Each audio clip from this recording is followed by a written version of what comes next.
Айғайламау үшін 1 минут үнсіздік. Бала ата-ананың жазасынан қорыққанынан бұзықтық істемесе, ата-ана бақылауында болмаған кезде тәртіпті бола ма? Барлық нәрсені қоя тұрыңыз. Кезек сізге келді. Өмірде біздің өте көп рөліміз бар. Ата-анамыз, әйеліміз, доспыз, құрбымыз, көршіміз, біреудің жиеніміз, немересі, әпкесі, абысыны, балдызы, қайынсіңлісіміз. Әрине, тағы да жұмыстағы рөліміз бар.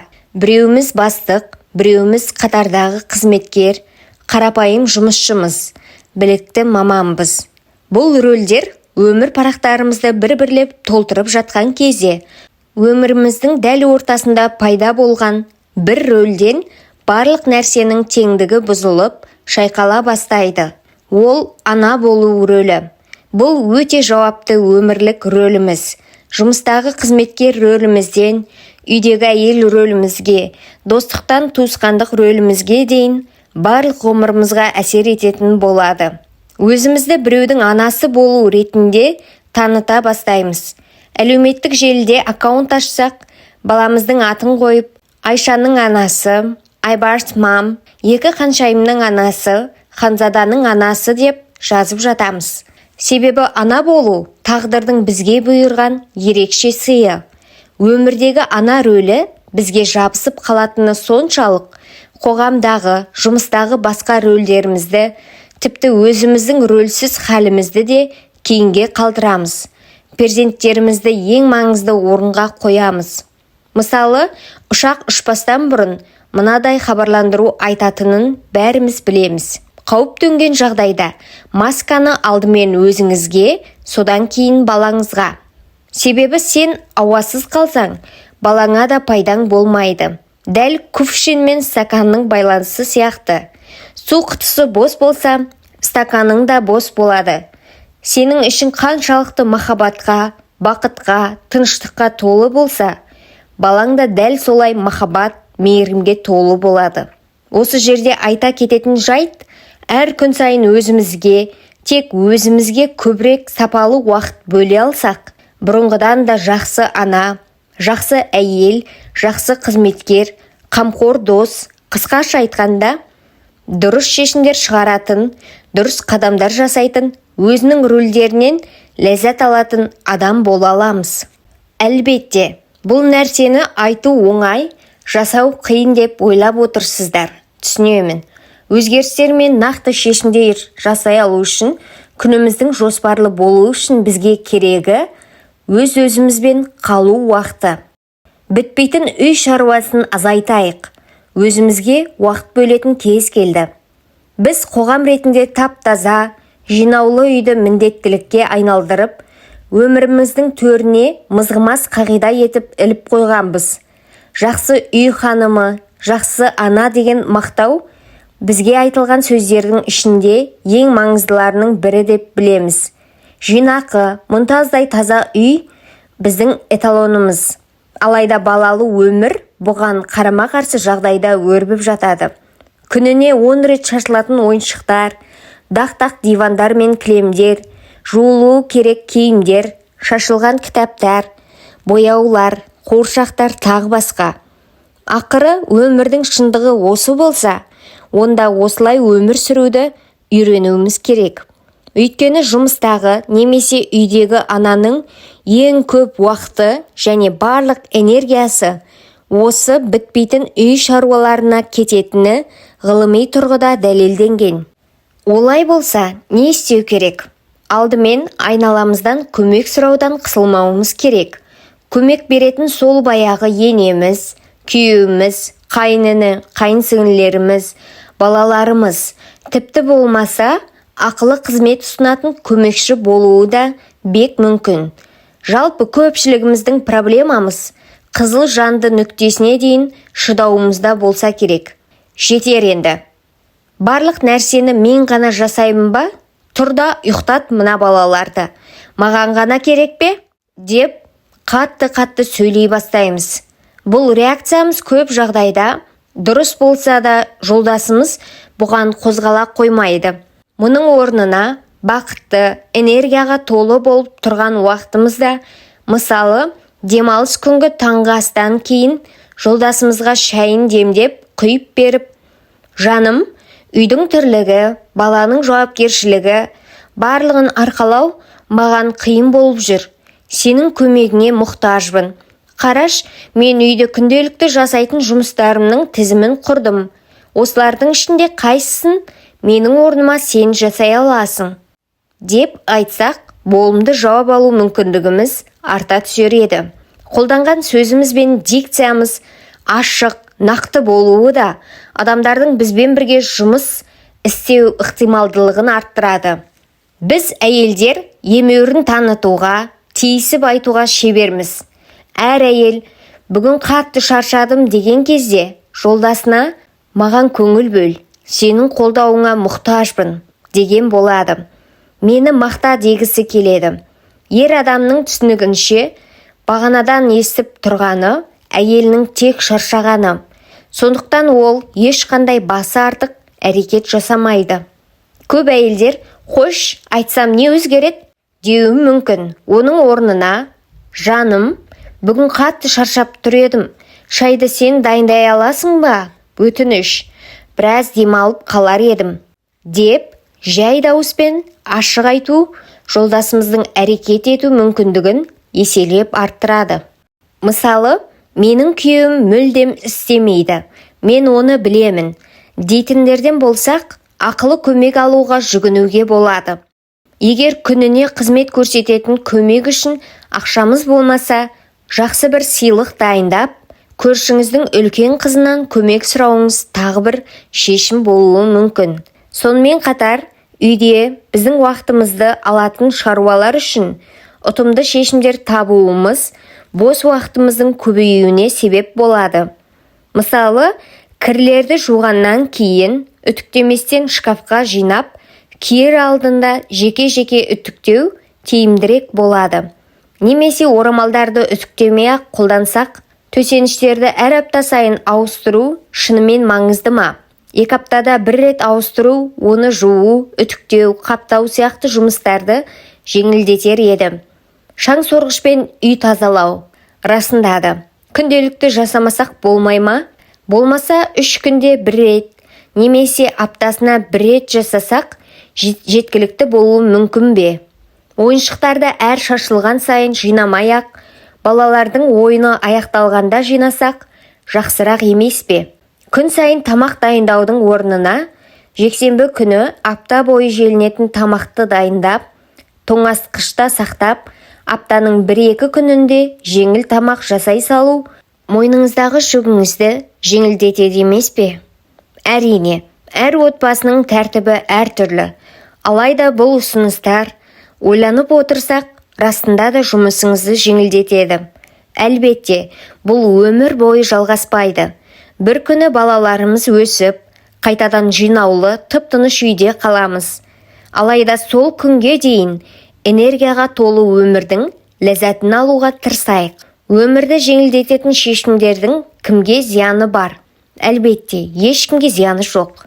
3 нәрседен бас тартып өзімізге уақыт бөле аламыз. Теледидар, телефон, компьютер. Кейде мен мүлдем теледидар қарамаймын, компьютер қолданбаймын, телефонмен уақыт өлтірмеймін деп айтатындардың өзі осы техникаларға жіберген уақыттарын есептейтін болса, біраз уақыттың кеткенін байқауына болады. Жалпы осы 3 нәрсеге минуттарымыз емес, сағаттарымыз кетіп жатады. Бір бағдарламаны қарап отырып, біраздан кейін мына сериал болады екен. Оны да көре салайын деп өткізген уақытымыз, әлеуметтік желіде басқа адамдардың өміріне қарауға жұмсаған уақытымыз, компьютер ойындарымен ауада ұшып жоқ болған уақытымыздың барлығын қосып есептегенде кәдімгі ысырап жасағанымызды көруге болады. Телефон, теледидар, компьютер сынды техникаларды өмірімізден мүлдем шығарып тастауымыз керек пе? Бұл әрине мүмкін емес, және олай істеудің қажеті де жоқ. Себебі технология дәуірінде өмір сүріп жатырмыз. Балаларымыз осы дәуірдің тұлғалары. Сондықтан да техниканы дұрыс қолдану мәселесін алдымен өзіміз реттеп, Сосын балаларымызға үлгі болуымыз керек. Күніне қанша сағат теледидар қарауға болады? Қандай бағдарламаларды қарауымыз керек? Әлеуметтік желіге бөлетін уақытымыз қанша уақыт болуы керек? Компьютер және WhatsApp-тағы чаттар ше? Олардың барлығына қанша уақыт бөлуіміз керек? Секілді сұрақтардың жауабын тауып, бір тізім құруға болады. Бұл тізімді құрған соң, берілген уақыт өткенде телефонымыз шырылдайтындай жағдай жасай аламыз. Осылайша бір күн бойы өзімізбен жеке қалуымыз үшін көп уақыт бөлеміз. Шаруаны өзара бөлісіп, өзімізге уақыт бөле аламыз. Негізінде жолдастарымыз да, балаларымыз да үй ішінде белгілі бір жауапкершілік арқалауға дайын, тіпті қуана-қуана жасайды. Алайда ешкім бұған бел буып кірісіп кетпейді. Үйдегі жұмыстарды белгілеу үшін бұл жұмыстарды шынымен де бізден басқа ешкім істемейді. Себебі бұл біздің үй, біздің үстік ұямыз деп ойлауымыз керек. Қоғамымызда жақсы үй әйелін сипаттайтын көзқарас бар. Олай айтқанда жұмыс істей алатын, үйді таза ұстап, дастарханын жайнатып қоятын, балалармен керемет уақыт өткізетін әйел елестейді. Бұлай ойлаудың өзі бос әурешілік. Мысалы, үйдегі жұмыстарды жоспарлау үшін отбасы жиналыстарын өткізу ең жақсы шешім. Отбасы жиналысы отбасы мүшелерінің қолынан келетін нәрселерін ақылдасу мақсатында жасалады. Отбасы мүшелерінің аптаның бір күні жиналып, үйдегі жауапкершіліктерді ең үлкенінен кішкентайына дейін бөлісу ананың жұмысын әжептәуір жеңілдетеді. Мысалы, отбасы жиналыстарында әркім өз төсегін өзі жинасын. Шешімі ананың біршама жұмысын жеңілдетеді. Сондай-ақ жинайтын бөлмелерді де бөліп алуға болады. Кешкі ас үшін дастархан жаю отбасы мүшелерінің кезекпен атқаратын әрекеті болуы керек. Отбасы жиналысы қалай өткізіледі? Жиналыстың ең маңызды шарттары мыналар. Отбасы жиналысы аптасына бір рет белгіленген уақытта болуы керек. Ол уақытқа басқа жоспарлар құрылмауы керек. Жиналыстың бастығы әрине әке болуы керек. Жиналысқа қатысу және дауыс беру жасы 7 жас болуы керек. Шешімдер дауыс беру арқылы қабылдануы керек. Дауыс беру арқылы немесе келісу арқылы бір шешім шығару керек.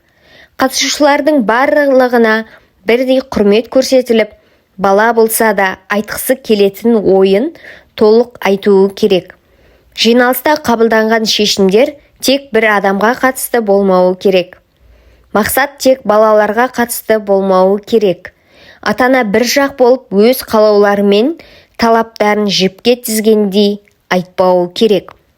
Жиналыс барысында балаларын жерден алып, жерге салып кінәламай, мейірім, махаббатпен мәміле құру керек. Жиналыс барысында телефон, теледидар сияқты назарды бөлетін барлық нәрселер өшірулі болуы керек. Қабылданған шешімдер бір дәптерге жазылып, нәтижелер кейінгі апталарда тексеріліп отырылуы керек. Балаларымыздың күнделікті өмірдегі қабілеттерін дамытатын әрі жұмыстарымызды жеңілдетін қадамдар жасауымызға болады. Мысалы, табағын раковинаға емес, бірден машинаға салу, киімдерін бірден кір киімдер себетіне тастау, ойыншық жинау сағаты сияқты жауапкершілігін арттыратын тәсілдер де пайдалы болады. Балаларымыз жауапкершілік алуды үйренеді. Үй жұмыстарынан артылған уақытта өзімізге көмекші болады. Қонақ күту жайлы түсінікті өзгертіп, өзімізге көбірек уақыт бөлуге болады. Қонақ күту және қонаққа бару қоғамымыздағы ең маңызды әрекеттердің бірі болса керек. Ата-ана ретінде бізге және балаларымызға тигізер пайдасын ойлансақ, қонаққа бару деген әдемі түсінікті жоғалтып алмау керегіне көзіміз жетеді. Өйткені қонақ береке. Келген қонақ үйдің экономикалық және рухани берекесін арттырады. Қонақ күту балаларымызға адамдарға дұрыс қарым-қатынас жасауды, «Хош келдіңіз, қалыңыз қалай» сияқты сыпайылық ережелеріне сай сәлемдесу, жағдай сұрасуды, қолына су құю сияқты қарапайым әдептілік әрекеттерін үйретеді. Қонақ салт сана десек те болады. Осындай ізгі түсініктерді ескеретін болсақ, қонақтың өзі емес, қонақ күту түсінігі, қонақ келмей жатып үй жинау керек, бүйту керек, сөйту керек деген тынымсыз ойлармен шаршауымыз бізді осы әдемі салт санамыздан алыстатып жібереді. Яғни ой санамызда дәл осы қонақ күту ұғымы дұрыс қабылданбаған соң, санамыз қонақ күтуді уақытымыздың барлығын алатын бос әурешілік деп қарастырады. Ал енді балалы өмір онсыз да уақытың болмайтын қарбалас өмір емес пе? Оның үстіне көп балаң болса, олардың сабағы бар, келесі баланың мектебіндегі іс-шара, тамағы деп жүргенімізде уақытымыз сырғып өтеді де кетеді. Сондықтан көп жағдайда қонаққа уақыт таба алмай жатамыз. Алайда біздің де әңгіме айтып серпілуге, жақын достарымызбен уақыт өткізуге мұқтаждығымыз бар. Осы жағдайда қонақтарымыздан бас тартпау мақсатымен қонаққа деген түсінігімізді өзгертсек, жақсырақ болады. Мысалы, бір әйел өткен апталарда қонаққа барып келді делік. Енді өзі сол кісілерді үйіне қонаққа шақырып жатыр. Сен 3 түрлі тамақ дайындаған едің, ал мен 5 түрлі тамақ дайындаймын деп ойлаудың кімге қандай пайдасы бар?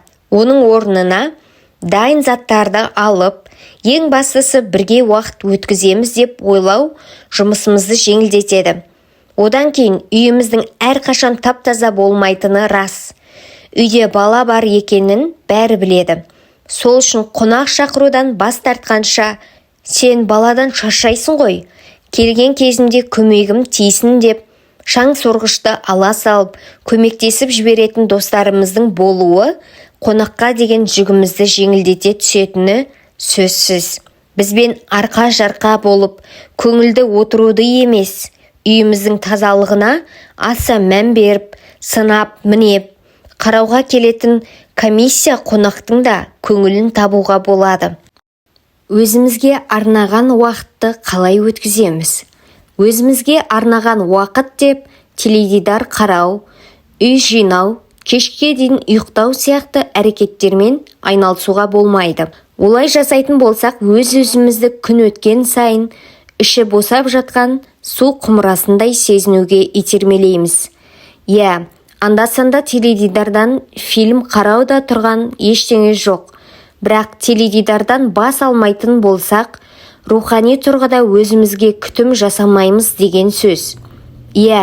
Құрбы-құрдастармен бас қосу бізді керемет көңіл күйге бөлейтін шығар. Бірақ өзіміздің ішкі әлемімізбен кездесуге емес, достарымызбен кездесуге асығатын болсақ, онда ол да өзімізге рухани күтім жасауды кейінге қалдырып жатырмыз деген сөз. Әсіресе түнде көп ұйықтамайтын баламыз болса, күндіз ұйықтап алу пайдалырақ емес пе?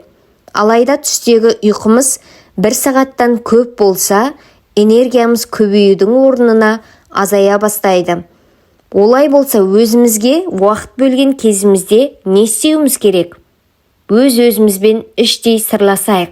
Қанша жерден өз-өзімен сөйлескен кісіні жынды адам десек те, негізінде ақылымыз бен жанымыздың саулығын қорғай алуымыз үшін өз-өзімізбен сөйлесіп тұруға мұқтажбыз. Мамандар күнделікті орта есеппен 50 000 рет миымызда өзімізбен сөйлесетінімізді дәлелдеген. Яғни байқасақ та, байқамасақ та өзімізбен сөйлесеміз. Бұл жерде істеуіміз керек нәрсе де сол. Осы сөйлесуімізді саналы түрде жасай алуымыз. Ал енді өзімізге не деп айтамыз? Таңертең оянғанда, тағы да кір жуу керек, ыдыс-аяқ, киім үтіктеу, қош, тасташ барлығын, жатта, ұйықташ одан да. Дейміз бе, әлде бүгін де жаңа бір күн басталды. Бүгін оянғаныма мың шүкір. Олай болса жұмыстарымды жалғастырайын деп жақсы энергиямен оянамыз ба? Мен өте нашар анамын, қарашы, ел жұрт бәріне қалай үлгереді, ал мен түкке үлгермеймін ғой. Дейміз бе, немесе не де болса тырысуым керек деп сыбырлаймыз ба? Жұмыс істеп жүрмін, күні бойы баламның жанында емеспін, мен қандай жаман анамын деп өзімізді жегідей жейміз бе? Кешке дейін уақытты күшті өткізейік. Бұл уақытта баламның жанында болмаған кездерімнің орнын бассын деп бар жігер күшімізді саламыз ба? Осы өз-өзімізбен сөйлесу күніміздің, тіпті өміріміздің қалай өтетінін белгілеуімізде барынша маңызды. Мотивацияны, махаббатты әрқашан басқа жақтан күтетін адам болсақ, айғайламайтын ана болуымыз барынша қиындай түседі. Себебі өмір бізді көп жағдайда райхан қауыздармен емес, тікендермен қарсы алады. Тұла бойы тікен болған райханды көре алмасақ, қол-аяғымыз қан-жоса болар еді. Сол себепті махаббат, мотивацияны басқалардан күтпей, өз бойымызда оята білуіміз керек. Ай болуды армандағанша, күн екенімізді ұмытпауымыз керек. Ал бұған орай не істей аламыз десек, болмашы болса да әсері күшті техникалар бар. Мысалы, тоңазытқыштың жоғарғы жағы ең көп көзіміз түсетін жер болғандықтан, сол жерге позитивті сөйлемдер жазып, күнделікті мотивациямызды арттыра аламыз. Немесе әрқашан қасымызда болсын деп, сөмкемізге салып қою үшін кішкентай парақшаларға аффирмациялар жазып, энергиямыз сарқылғанда ашып оқысақ болады. Аффирмациялар: мен жақсы адаммын, мен өте әдемімін, өмірдегі рөлдерімді керемет орындаушымын, мен байсалды және мейірімді адаммын, анамын, балаларымды өте қатты жақсы көремін және махаббатымды оларға әр уақытта білдіремін. Балаларыммен өткізген уақытымнан ләззат аламын. Мен жақсы көремін және махаббатқа лайықпын.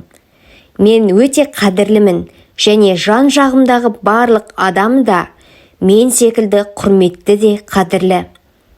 Неге мұқтаж екеніңізді сезінсеңіз, сол тақырыпқа байланысты болымды сөйлем карточкаларын дайындап алсаңыз болады. Ең маңыздысы ол жердегі мағынаны оқу, есту және сол жайында ойлану. Өзімізді тыңдай білейік. Өз-өзімізге құлақ аса білейік. Себебі өзін тыңдамаған адам қажеттіліктерін сезіне алмайды. Өзіне керек нәрсені сезіне алмаған адам әрқашан басқалар үшін ғана өмір сүрумен шектеледі. Ішіндегі менін кейінге қалдырады. Өз-өзіңді тыңдаудың ең дұрыс жолы оқиғалардың және адамдардың бізге сезіндірген сезімдері жайында ойлану.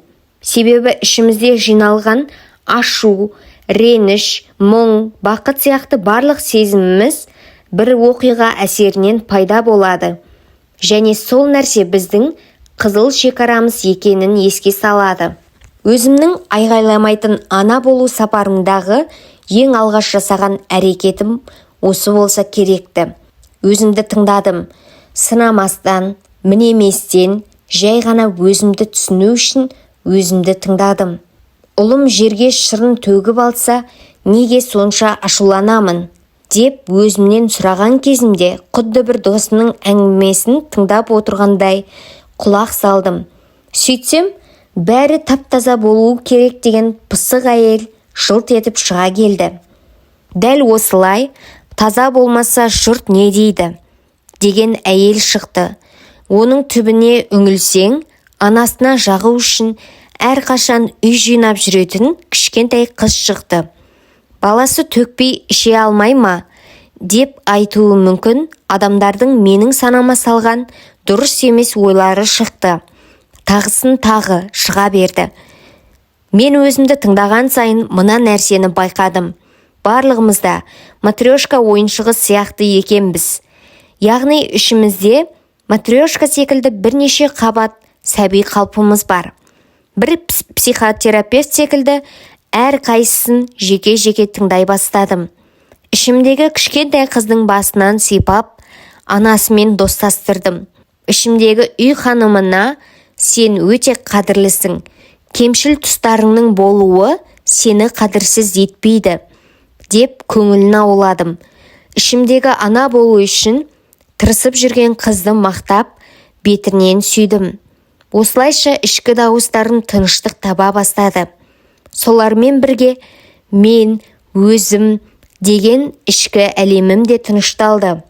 Ата-ана ретінде заманауи дәуірдің бізге берген кемел болу түсінігімен бірге өзімізге артығымен жүк артып аламыз. Қателесу барлық адамға тән болса да өзімізден асқан бір кемелділік күтеміз. Сол себепті де қате жасағанымызды ойлаған әр сәт сайын кінәлілік сезіміне тап боламыз.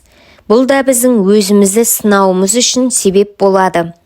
Бұл сындардың дұрыс еместігі өзімізге әділетсіздік жасағанымызды байқауымыздан, яғни өзімізге құлақ асудан басталады.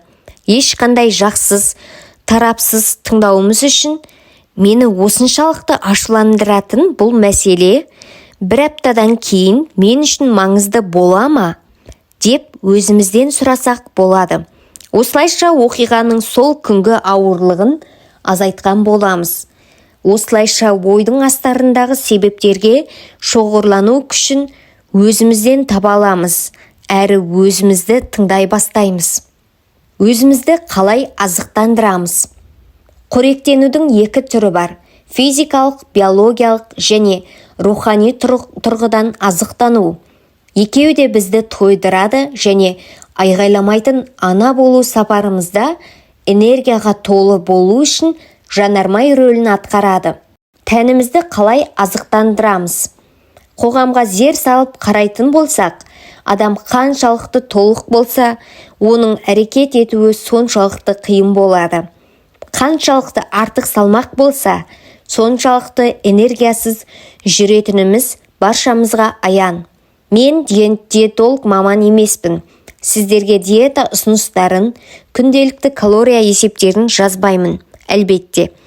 Дегенмен өз өмірімде көптен бері қолданып жүрген әрі мамандар да астынсыз өтетін бір қатар маңызды кеңесті бөлісе кетуді жөн көріп отырмын. Ең алдымен, тамақ дегеніміз жанармай. Асқазанымызда ненің қаншалықты болғаны біздің ана болуымызға айтарлықтай әсер етеді.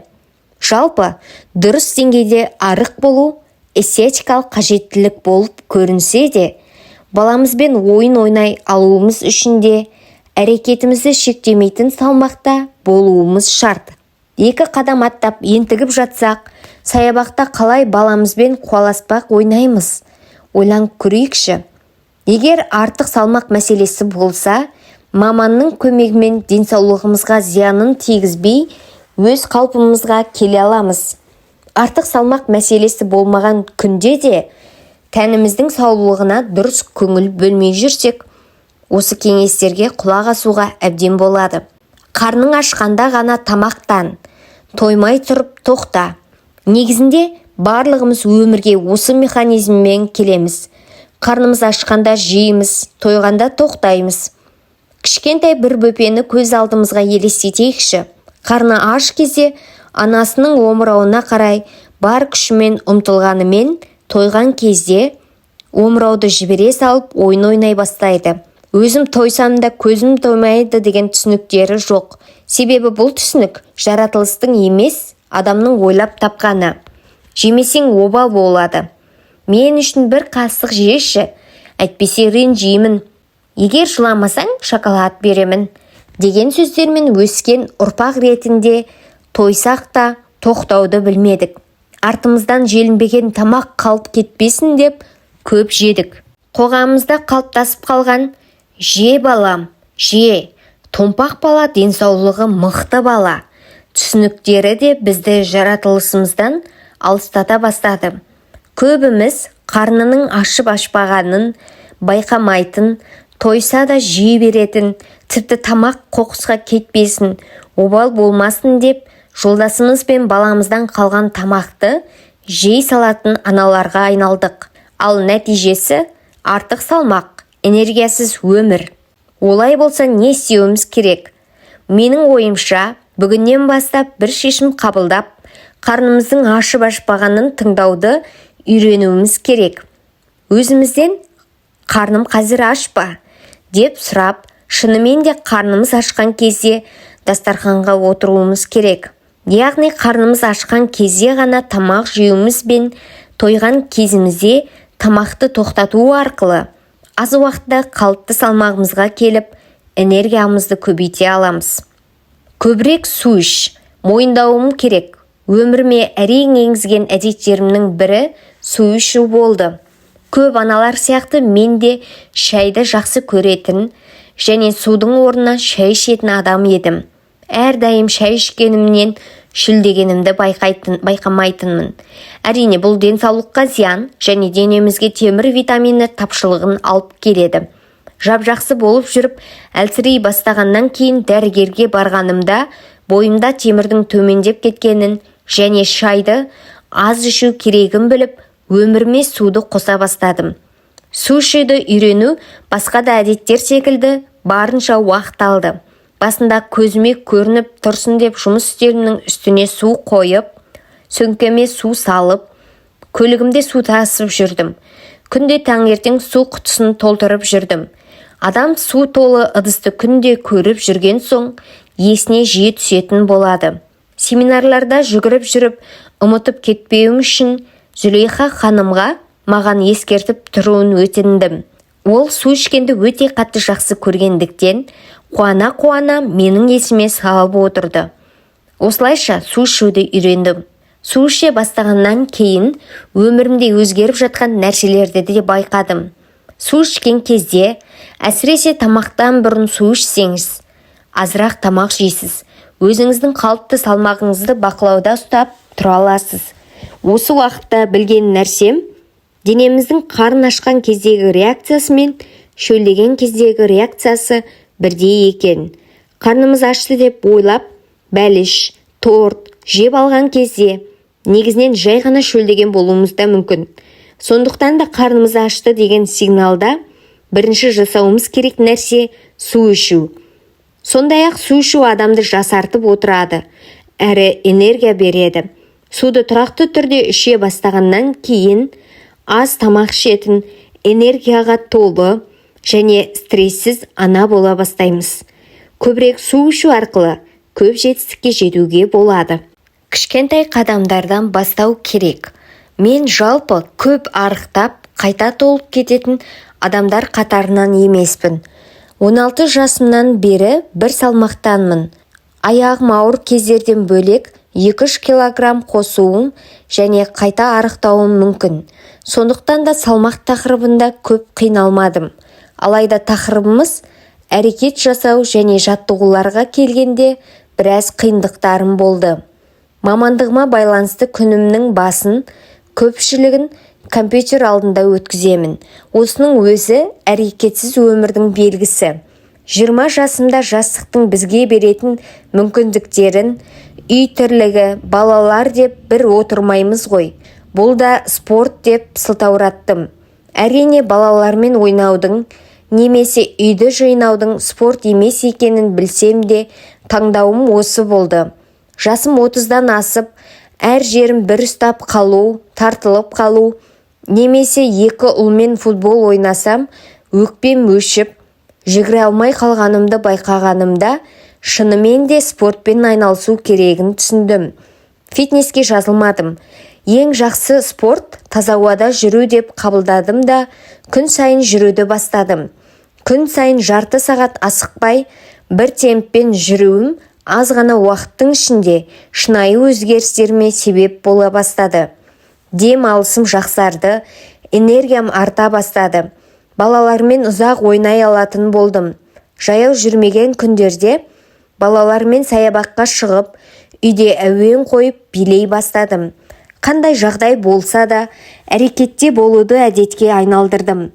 Осы уақыт аралығында көзім жеткен нәрсе, адам қозғалыстан емес, жата бергеннен шаршайды. Тұралап қалған соқаны тот басатындай, адамда әрекетте болмаса, дамуы тоқтап қалады.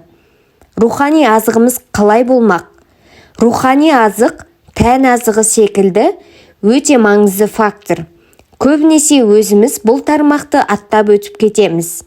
Адам денесінің ауырғаны белгілі бір уақыттан кейін қойса да, жүректің, жанның ауырғаны оңайлықпен басылмайды. Дене 1 сағат ұйқымен шаршағанын басып, демала алса, рухани шаршау өмір бойы жалғасуы да мүмкін.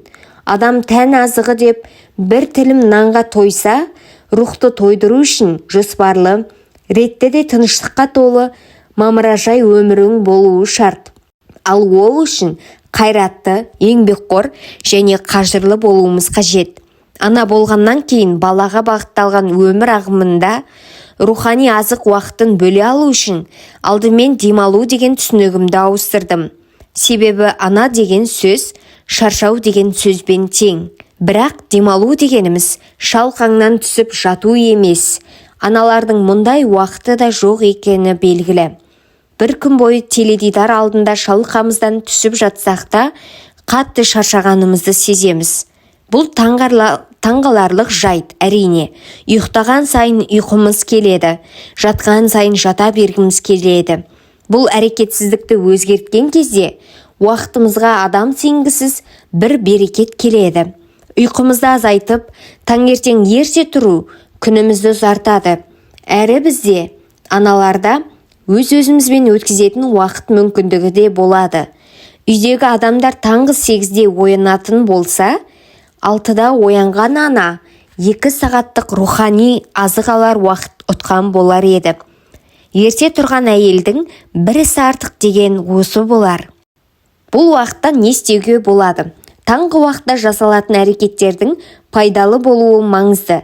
Жақсы көріп жасаған ісіміз, оның іске асатынын ойлауымыз, бір істі маңызды жүзеге асыруымыз рухымызды азықтандырады.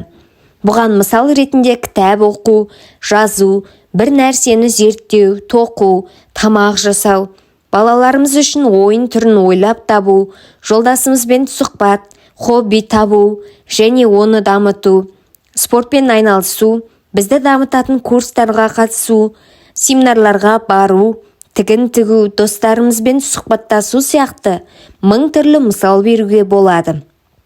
Бұл жерде маңыздысы тек бір нәрсені тұрақты жасаудан бөлек, бос уақытымызда әртүрлі іспен айналыса алуымыз. Өзімізді жақсы көрейік. Дамыған заман өзімізден айтарлықтай алыстатты. Әйел үлгісінің қандай болуы керегі жайлы ойыншықтар, фильмдер мен телесериалдардың көптігі соншалық арық болғаныңа қарамастан, өте толықпын дейтін жас қыздар және 100 грамм қосса, салмақ қостым деп диетаға отыратын әйелдерге айналдық. Денсаулығымыздың мықты болуына қарамастан, бұл талпыныс булимия, анорексия ауруларын өзімен бірге алып келуі мүмкін. Өте әдемі болуым керек ұстанымы өзіміздің тек сырт келбетімізге қарауымызға себеп бола бастады. Айнаға қараған кезде қасы көзімізге, жүрегімізге, ақылымызға, ұят пен тәрбиемізге, жымиып күлгенімізге қараудың орнына қарнымыздағы артық майды, самайымыздағы ақты, санымыздағы целлюлитті, аяғымыздағы варикозды ғана көреміз. Ал енді осылай ойлауымыз кейбіреулердің пайда көзіне айналды.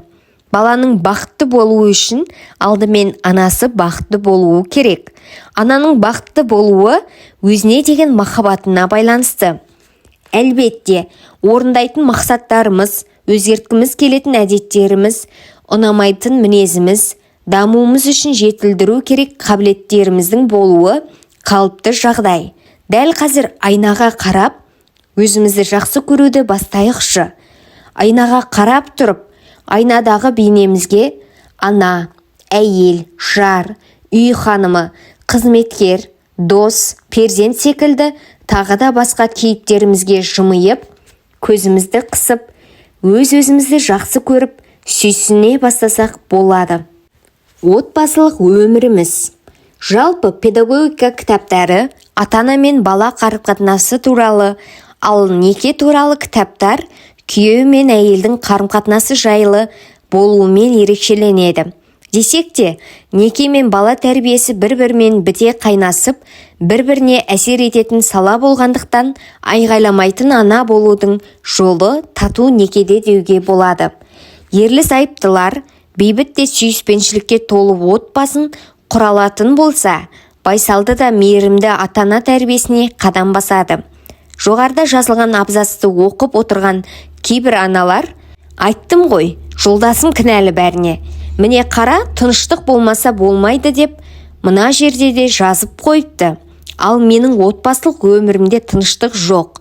Демек мен жақсы ана бола алмаймын деген ойларға шомып кеткеніне сенімдімін. Дегенмен ана мен әке болу сияқты ерлі-зайыпты болу, шеберлік, оны күш-жігермен үйренуге және дамытуға болады. Алайда біз әйелдер ана болдық екен деп бойымыздан әйел образын алып тастаймыз. Баламызбен бірге ұйықтай бастаймыз. Оған бар күш-қуатымызды беріп, болашақ жоспарларымызды баламызға арнаймыз. Ерлі-зайыпты ретінде өткізген уақыттарымызды қосымша жүк сияқты қабылдаймыз. Балам дүниеге келгеннен кейін жолдасыммен қатынасымыз тоқтады. Себебі әрқашан шаршап жүремін деп айтатын жолдасымен ғана сыртқа шықса, баланы үйде қалдырып кеттім, қандай нашар анамын деп өздерін жегідей жейтін аналар аз емес. Әйелдердің аналыққа деген бұл адалдығы көптеген ер азаматтарға әсер етеді. Себебі әйелдің отбасында ер адамның жолдасы ретіндегі хақысы азайған сайын, әйел эмоциялық қажеттіліктерін баласынан алған сайын, күйеуі де өз ақысын басқа жақтан ыңғайлап алады. Ал енді ойланып қарасақ, мұның ешбірі бір көрінгендей емес. Отбасылық өмірді сақтап қалуға күреспеген отбасы бейне бір сола бастаған гүл сияқты күн өткен сайын сарғаяды да жапырақтары түсе бастайды. Эмоциялық қажеттіліктері орындалмаған әйел де, ер адамда ашушаң болып, төзімділігі төмендейді де өздерін жайсыз сезіне бастайды. Әрине, ерлі-зайыпты ретінде басымыздан өтіп жатқан бұл суық соғыс қаласақ та, қаламасақ та баламызға да әсер етері сөзсіз. Сол себепті біз бүгіннен бастап некеміздің қамын жасауымыз керек. Табандылықпен жасалған дұға мен ниет бізге жақсы тәрбиенің есігін ашады. Көбіміз үйдің бас ауыртпалығы менде, балаға бір, үй шаруаларына бір жүгіремін.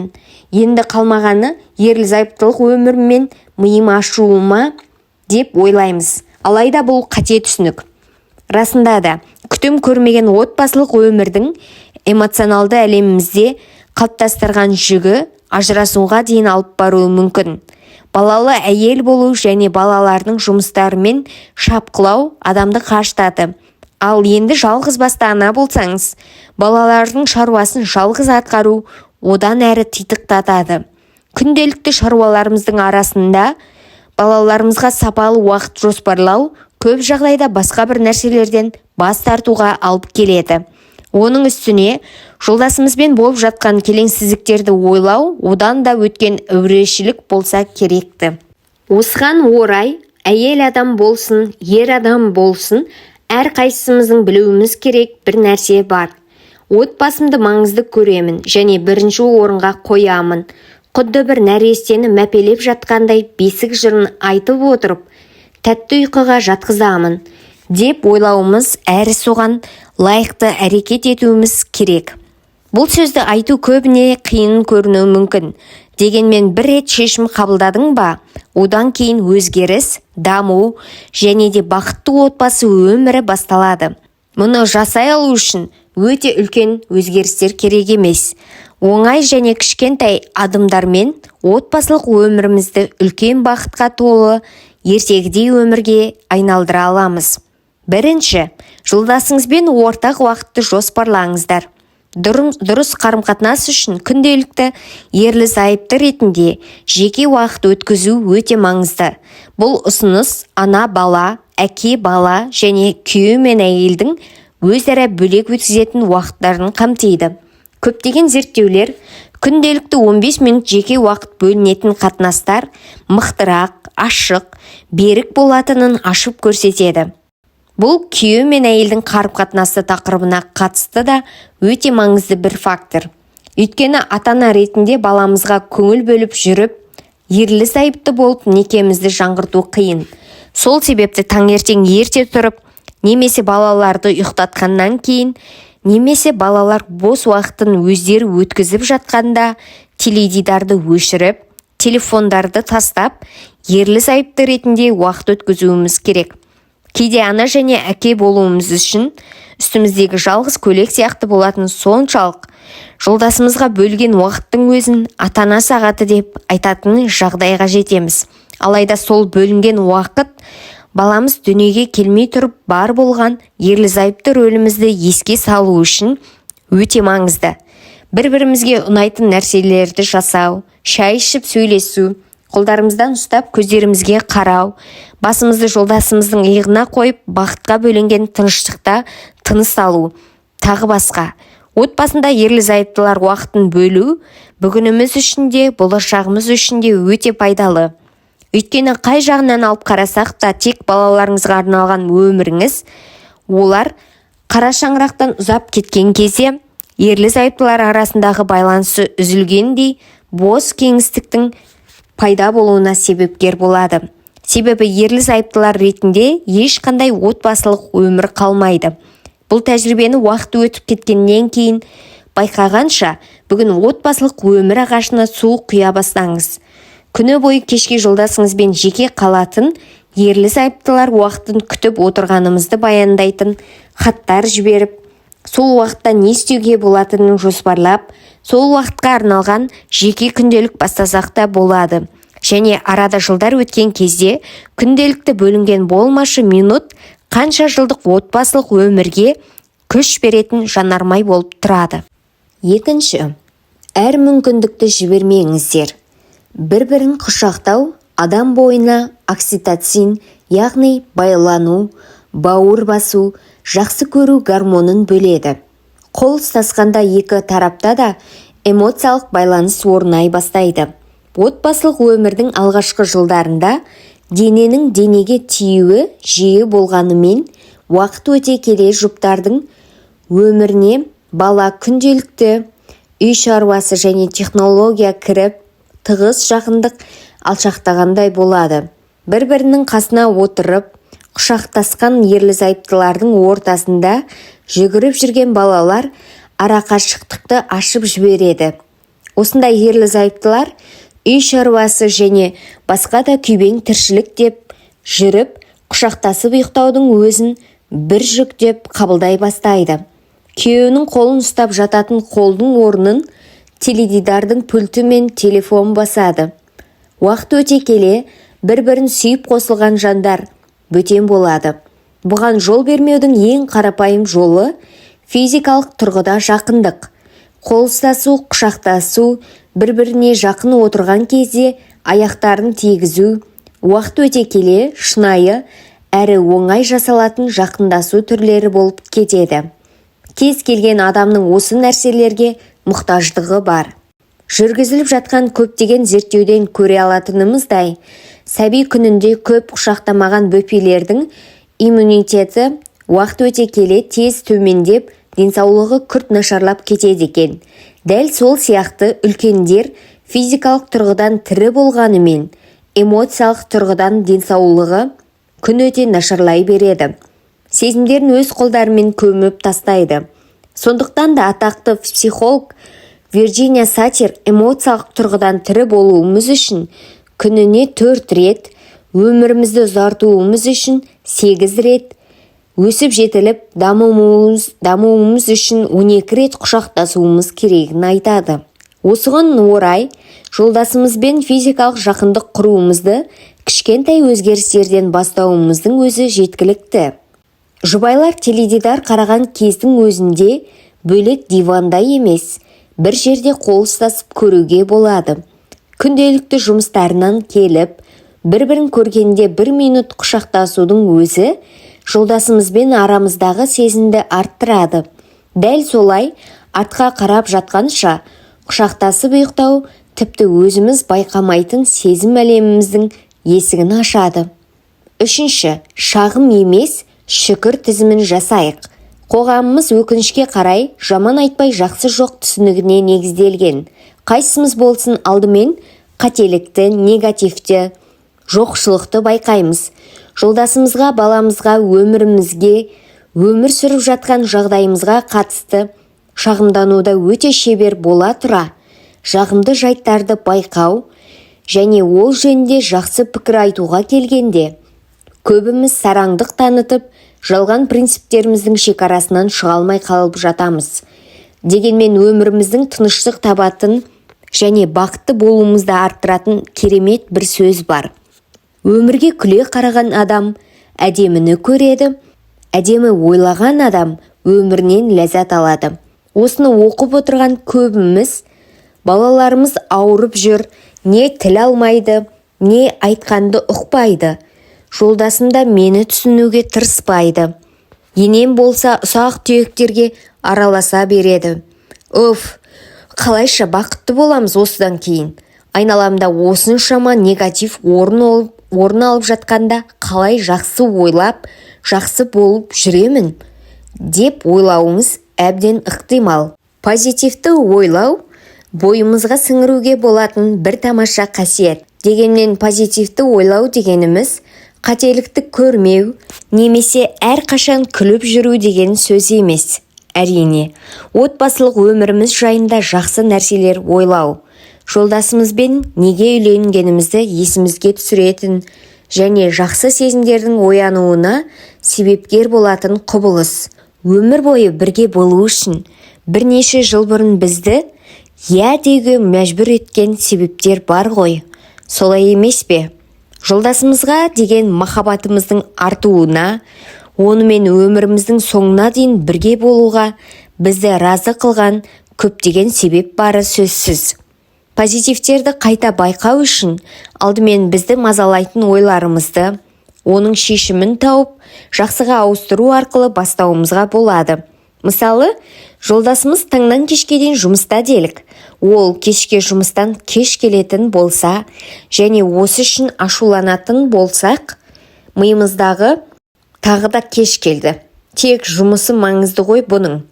Менің түк қадірім жоқ деген ойымызды Алла разы болсын, біз жақсы өмір сүрсін деп таңнан кешке дейін жұмыс істейді ғой. Жаным-ай, деп айтатын боламыз. Осылай ойлай бастағанымызда жолдасымыздың үйге кеш келетіні бізді ашуландырмайтын болады. Тіпті үйге келген кезде өзімізді оған қарыздар сезініп, жақсы қарым-қатынас жасауымызға себепкер болады. Сіз болымды ойлап, болымды әрекет жасаған сайын, жолдасыңыздың да сізге деген қарым-қатынасы өзгере бастайды. Осылайша араларыңызда әдемі сезім айналымы жүре бастайды. Өкінішке қарай, көпшілігіміз жолдасым жақсы ойлап, оған жақсы қарым-қатынас жасауыма тұрмайды ғой деген сөйлемді қолданып жатамыз. Алайда жанымыздағы адамның неге лайық екенін ойлаудан бұрын, жолдасымыз тарапынан сол қарым-қатынасқа лайық болып тұрған ол, әйелдер біз. Жанымыздағы жолдасымыздан көргіміз келетін әдемі қарым-қатынасты алудың негізгі жолы, әрекеттердің дәнін ойымызға және позитивті мәмілемізге егуден басталады. Өмірде әр оқиғаның бір оң тарапы болады. Ең сорақы болып көрінетін оқиғалардың өзі бізге бір нәрсе үйретеді, дамытады және күшті қылады. Кез келген оқиғаға қатысты бұл оқиғадағы болымды нәрсе не? Сұрағының жауабын іздейтін болсақ, ашуымыз бен шағымдануымыз азаяды. Шүкіріміз бен бақытымыз арта түседі. Бұл еңбек пен қажыр-қайрат қажет ететін үдеріс болса керекті. Осы жасап жатқан әрбір қадам бақытты отбасы болуымызға, бақытты ана болуымызға негіз болады.